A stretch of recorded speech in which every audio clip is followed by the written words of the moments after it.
PURE TOKYOSCOPE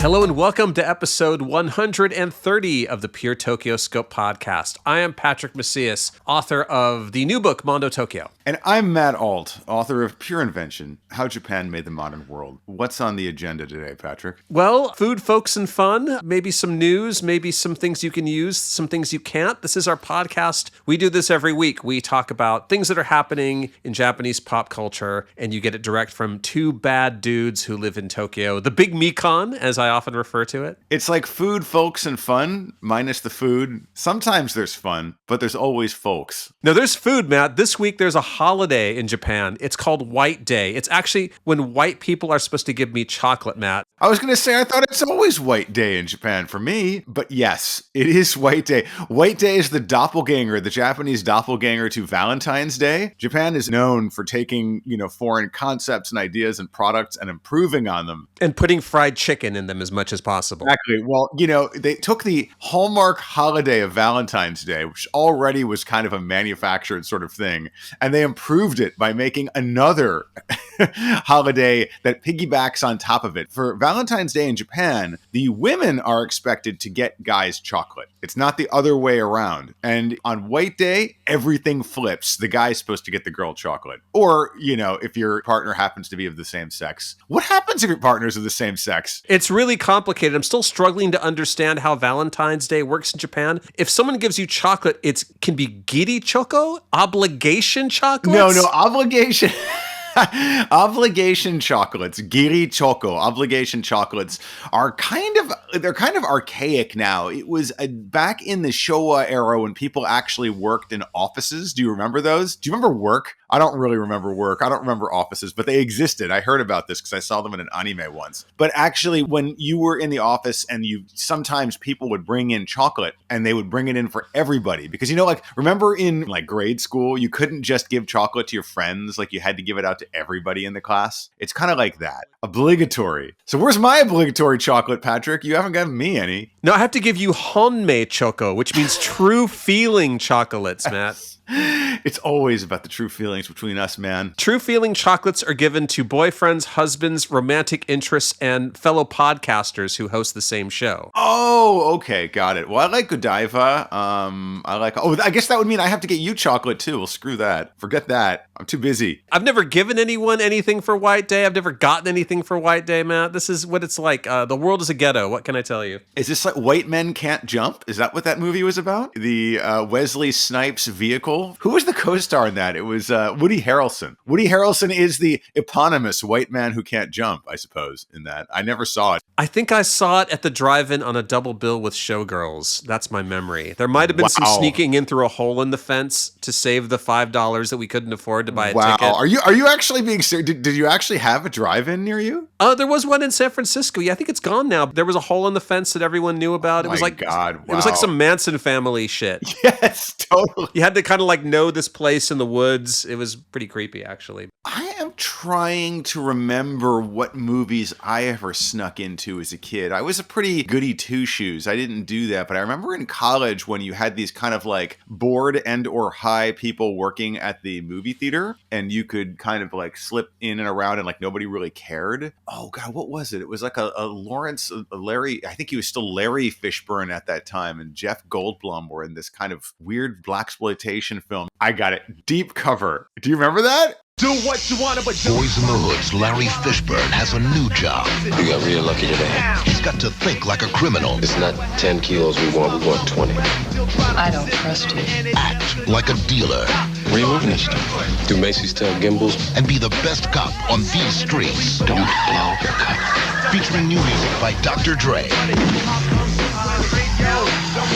Deep Cover. Rated R. Opens Wednesday at a theater near you. Are there any ninjas in it? There are no ninjas in it. It was the newcomer Snoop Doggy Dogg making his studio debut in the soundtrack. Anyway, I did sneak into the movies once, Patrick. So can I be cool? Can I hang out with a cool crowd like you? You were sneaking in the movies? Welcome to Sneaking in the Movies. My name is Speed, and this is my homeboy Tyrone. And we are like movie critics and shit. You're just jumping from multiplex to multiplex, right? That's like a national pastime in America. Oh, yeah, totally. It would be so easy to do that in Japan, but I've never seen any record of anyone doing multiplex hopping here. Yeah, it's, breaking the rules like that is just not really something I think that is associated with kind of cool behavior here. It's not that everybody here is some kind of like rule following robot or anything like that. It's just that, Japanese people don't feel the same sense of desperation and horror towards their own society that Americans do. And so like trying to like get some for yourself at every turn is just not really part of the national character. I guess it was the 80s when we were doing that. Like the world could have ended at any moment in a nuclear holocaust, so we might as well just check out what's playing on screen 3. Exactly. When I snuck into Deep Cover, it was a protest against the George Bush. Actually, it's 92. I think Clinton was already in. I was preemptively protesting against Bill Clinton and the deep American state when I did that, for sure. Those are the good old days. Okay, anyway, Matt, let's move on to our first story of the program for this week. Check this one out from the Animenomics Substack newsletter, which is a must-read. Akihabara loses its edge as an anime mecca. More Chinese signage than Japanese in Akiba. Akihabara, once Tokyo's top anime and gaming hub, has declined post-COVID, with store closures and a surge in Chinese video game ads. Chinese studios like MiHoYo and Yostar Games now dominate Akihabara's billboards, with their games making up 11 of Japan's top 30 mobile titles. Gasp, Chinese. Oh my God. Does this sound familiar, Patrick? It sounds a lot like Times Square. Remember, Times Square used to be full of Japanese signboards, but now it's like, when I went to Times Square a couple of months ago, more than a couple because it was August for Anime NYC, I noticed, there's Line, the social media service, like Samsung. The only Japanese signage in all of Times Square is the Times Square Tamashi Nation store. But Akihabara, it's funny. I've gone to Akihabara like you so many times that, when I come out of the station, it's not like bright lights, big city. I'm not like twirling in the middle of the street, like looking at all of the signboards around me. No, I keep my head way down. I'm like under deep cover like Jeff Goldblum. Exactly.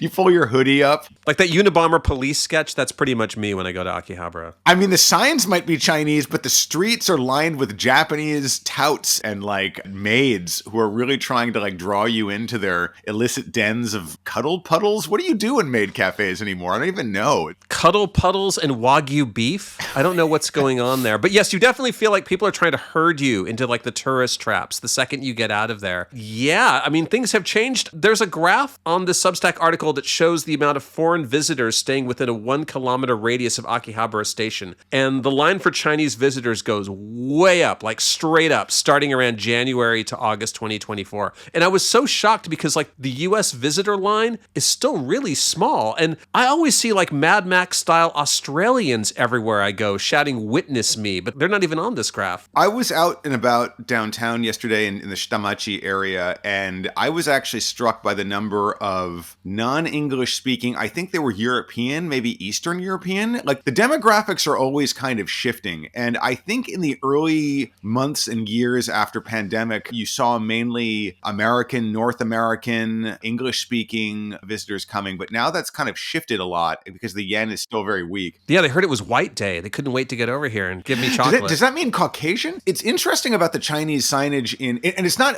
I think we should be clear here. The signage is actually in Japanese. It's just Chinese IP. And this makes a lot of sense. It blends in very seamlessly because the top Chinese, video games, and most of this stuff is like game crossover stuff. There is some kind of light novel / like anime / visual novel stuff up there. But the vast majority of it is stuff like Genshin Impact, and like all sorts of games like that. China, Korea, like all of these Asian countries that are really ascendant in that mobile gaming space right now have all adopted anime style for their characters, which makes a lot of sense because Japan has been outsourcing its animation work, the kind of tedious, as it's often called, but also important work of in-betweening between the keyframes. You have those keyframes keyframes and there's like 1,000 cells in between them.